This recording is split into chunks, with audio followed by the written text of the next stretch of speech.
વડાપ્રધાન નરેન્દ્ર મોદીએ પબ્લિકને સોનું નહીં ખરીદવા માટે અપીલ કરી છે. તો આનું અસર કઈ રીતે રહેશે ગ્રાઉન્ડ પર, જ્વેલરો પર કઈ રીતે અસર રહેશે, એના વર્કરો પર કઈ રીતે અસર રહેશે?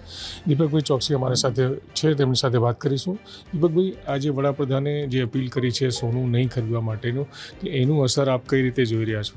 માનનીય પ્રધાનમંત્રીશ્રીની ચિંતા અને દેશભક્તિની જે વાત છે એ બધા જ્વેલર્સ 100% એમની સાથે સહેમત છીએ. કારણ કે ભારતનું જે ઇમ્પોર્ટ છે એ ગોલ્ડ અને ક્રૂડમાં ખૂબ થતું હોય છે. એટલે આપણું જે રિઝર્વ છે એમાં વપરાઈ જતું હોય છે અને એની અસર જે દેશની ઇકોનોમિક્સ ઉપર પડતી હોય છે એ ઇકોનોમિક્સની દ્રષ્ટિએ માનનીય પ્રધાનમંત્રીશ્રીની ખૂબ જ સાચી વાત છે. અને અમે બધા જ્વેલર્સ એમાં સાથે એ મુહિમમાં કેવી રીતના જોડાઈ શકીએ એની અમે પ્રયત્ન કરશું.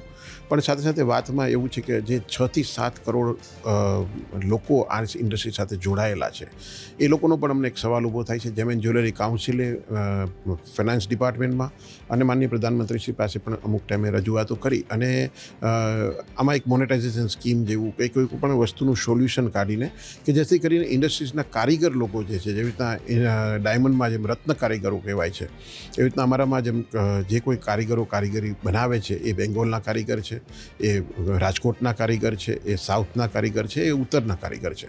તો આ બધી જગ્યાએ કંઈક ને કંઈ રિચ્યુઅલ્સ મુજબની જે જ્વેલરી જે ચાલતી હોય છે એ કારીગરોનું પોતાનું ફેમિલી બરાબરથી ચાલતું રહે અને એ મુવમેન્ટ જો ચાલતી રહે તો અમારા ઇન્ડસ્ટ્રી માટે સારું રહેશે. વડાપ્રધાનની જે અપીલ છે કે સોનું નહીં ખરીદવાનું, તો એ અપીલની પાછળનો હેતુ શું લાગી રહ્યો છે?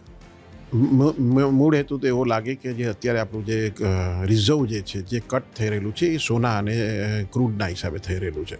તો સોના અને ક્રૂડની સામે અત્યારે જે આપણે રૂટીનમાં જોવા જઈએ તો ભારતીય લોકો પાસે સોનાનો ખૂબ જ મોટો એક જથ્થો પડેલો છે.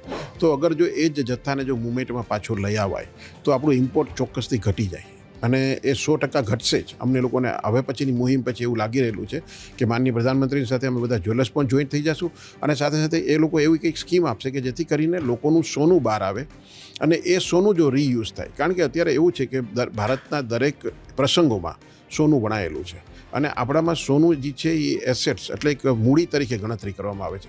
કોઈ પણ સોનાની ખરીદી કરવામાં આવે તો એ મૂડી બને છે, એ ખર્ચામાં નથી જતું. આજે તમે મોબાઈલ લ્યો છો કે બીજી કોઈ પ્રોપર્ટી, બીજી કોઈ વસ્તુ લ્યો છો, જેવી રીતના પેટ્રોલ છે તો પેટ્રોલ એકવાર બળતણમાં જાય છે, એનું પછી રીયુઝ નથી. એવી રીતના મોબાઈલ લીધો છે, બહારની કોઈ પણ વસ્તુ આવી રહેલી છે તો એ ખર્ચાના સ્વરૂપમાં છે, જ્યારે સોનું પોતે એસેટ્સ છે. તો માનનીય પ્રધાનમંત્રીશ્રીની સામે અમારા લોકોને કહેવાનું એવું છે કે આ મુહિમમાં સાથે જોઈન્ટ થઈને સાથે રહીને કેવી રીતના કરી શકાય જેથી કરી ઇન્ડસ્ટ્રીઝના 6 થી 7 કરોડ લોકો જે જોડાયેલા છે એ લોકોને ત્યાં કોઈ પણ જાતનો પ્રોબ્લેમ ના આવે, એ ઇન્ડસ્ટ્રી બચેલી રહે. અને જેમ ખાસ કરીને હેન્ડમેડ કારીગરો જે આપણા ઇન્ડિયાના છે એ હેન્ડમેડ કારીગરોને કામ મળતું રહે અને એ લોકોનું ફેમિલી ચાલતું રહે એ માટેનો પણ પ્રયત્ન અમારા તરફથી ઇન્ડસ્ટ્રી કરશે. સમજી લો કે 1 વર્ષ સુધી લોકો ગોલ્ડ નહીં ખરીદશે તો એની અસર શું થશે આપના પર અને વર્કરો પર?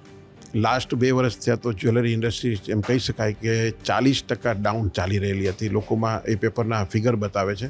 એટલે અમારા બધા જ્વેલર્સની હાલત કફોડી જ છે અત્યારે પણ. જ્વેલર્સનું ખૂબ જ મોટું સોનાના ભાવ વધવા પાછળ અને ગ્રાહકી ઘટવા પાછળ આ બંને વચ્ચે અત્યારે જ્વેલર્સને ત્યાં ગ્રાહકી ખૂબ જ ઓછી છે. એમાં માનનીય પ્રધાનમંત્રીશ્રી દ્વારા જે નિવેદન કરવામાં આવ્યું છે અને અપીલ કરવામાં આવી છે એમાં લોકો જોડાશે જ અને જોડાવવું જ જોઈએ અમે કહેશું. પણ એની સાથે સાથે એની અસર સીધી ઇન્ડસ્ટ્રીઝ ઉપર આવશે કે અમારા જે કારીગરો છે એને કામ મળતું બંધ થશે.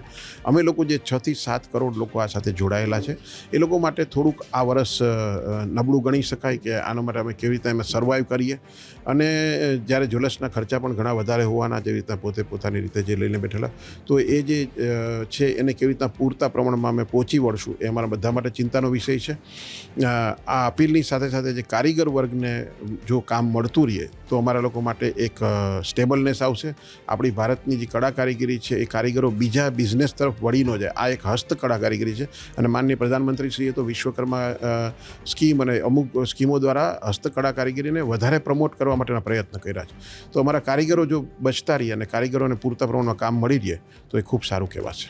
40% તો પહેલાંથી ધંધો વ્યાપાર ઘટી ગયો છે, તો હવે જ્યાં 1 વર્ષમાં લોકો આ મુહિમ સાથે જોડાઈ ગયા તો કેટલો વ્યાપાર ઘટવાની સંભાવનાઓ છે? અમે બીજું 40% જેવું ડાઉન રાખી રહેલા છીએ કે આ વખતે ધંધો કદાચ 20% પહોંચી જાય એવું લાગી રહેલું છે, કે જે જ્વેલર્સ માટે અસહ્ય કહી શકાય. પણ અત્યારે જે મુહિમ છે, દેશભક્તિની વાત છે અને બધા જ્વેલર્સે જોડાવવો જોઈએ. અમે બધા જ્વેલર્સ માનનીય પ્રધાનમંત્રીશ્રીની સાથે સહેમત છીએ અને સાથે જોડાવા માટે રેડી છીએ.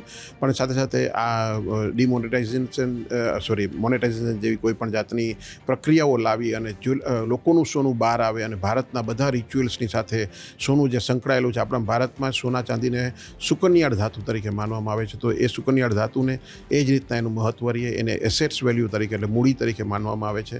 એ લોકોનું સ્ત્રીધન તરીકે આપણે અત્યાર સુધી સોનાને માનતા આવ્યા છે. તો આ બધી વસ્તુ જળવાઈ રહેલી, કારીગરોને કામ મળતું રહીએ અને એ બધાની વચ્ચે માનનીય પ્રધાનમંત્રી દ્વારા જ કંઈક એવો ઉપાય ગોતવામાં આવે અને અમને લોકોને સહાય કરવામાં આવે એવું અમે ઈચ્છીએ છીએ.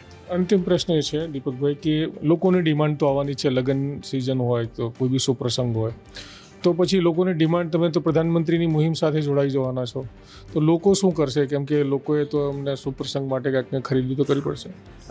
મેં આપને જેમ વાત કરી એમ લોકોએ જે મોનેટાઇઝેશન જેવી સ્કીમ કે જે સોનાને રીયુઝ કરવાની એક વાત છે, તો લોકોએ પોતાનું જૂનું સોનું રીયુઝ કરવા માટેનો પ્રયત્ન કરવો જોઈએ અને દરેક પ્રસંગો પાછા જે રીતના મનાવતા હતા એ જ રીતના ખૂબ સારી રીતના ફૂલ જ્વેલરી સાથેના મનાવવા જોઈએ. અમે એવું જ્વેલર્સ લોકો માનીએ છીએ કે જેથી કરીને દરેક કારીગરને પાછું કામ મળતું રહે અને આપણી દરેક કળા કારીગરી છે એ હસ્તક કળા કારીગરી છે. દરેક કળા કારીગરી છે એમાં કારીગર હાથે જાતે રહીને કામ કરે છે. એ કારીગરોના ઘર છે એ આના ઉપર ચાલતા હોય છે.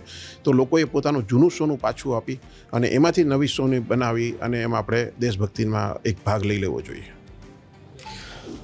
તો બિલકુલ દીપકભાઈ ચોકસી જે આપણી સાથે વાત કરી રહ્યા હતા કે 40% તો ધંધો વ્યાપાર પહેલાંથી જ ડાઉન ચાલી રહ્યો છે અને હવે જે રીતે વડાપ્રધાનની અપીલ છે એનાથી 20% સુધી બીજો ડાઉન થઈ જાય એવું લાગી રહ્યું છે કે 20% સુધી ટોટલ વ્યાપાર થઈ જશે. તો પણ દેશભક્તિ માટેની જે અપીલ છે એમની સાથે જ્વેલર્સ જોડવા માટે તૈયાર છે, પણ 7 થી 8 કરોડ જે વર્કરો આની સાથે જોડાયેલા છે એની ભવિષ્યની ચિંતા જરૂર થઈ રહી છે.